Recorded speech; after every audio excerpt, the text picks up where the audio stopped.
In the last video, we were talking about the era of Reconstruction and how after the Civil War, when the 13th Amendment to the Constitution outlawed slavery, many Southern states enacted laws known as black codes, which in many cases were really just slavery by another name. They prevented African Americans from voting, from owning firearms, from not being in some kind of labor contract, or they might be enslaved or jailed for vagrancy. And the North, controlled by a Republican Congress, was outraged by these codes, having just fought an incredibly destructive war to end slavery. In response to the Black Codes, Congress passed the 14th Amendment to the Constitution.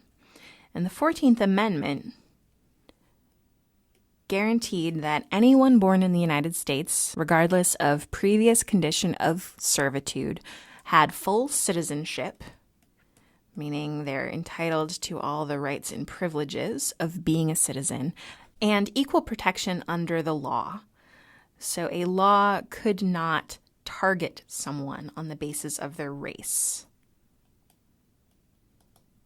Now, to enforce the 14th Amendment, Congress sent federal troops to the states in the South, divided the southern region up into military zones, and said that the South would be occupied by federal troops until the states rewrote their constitutions to recognize the 14th Amendment, in effect, to give equal citizenship to African Americans. In fact, they also passed the 15th Amendment 2 years later, in 1870, which said voting rights are included among these citizenship rights guaranteed in the 14th Amendment. I should mention that these voting rights were only for African American men, as women will not get the right to vote until 1920. So from the 14th Amendment until 1877, there's a military occupation in the South.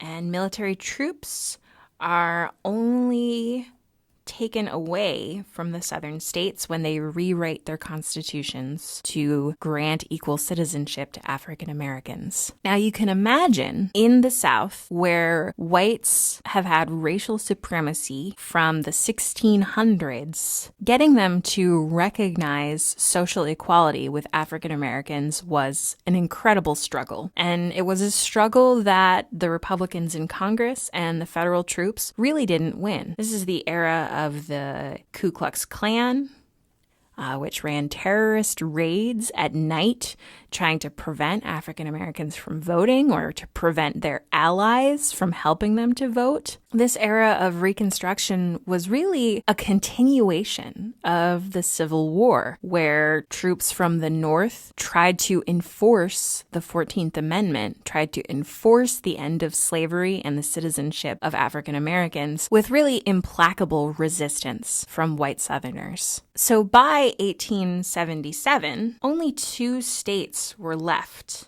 that still had troops, because the rest of the states had rewritten their constitutions to acknowledge the 14th Amendment. But that is not to say that racial equality had been achieved in the South whatsoever. So what happened in 1877, which is generally known as the end of Reconstruction and the beginning of this period of Jim Crow segregation?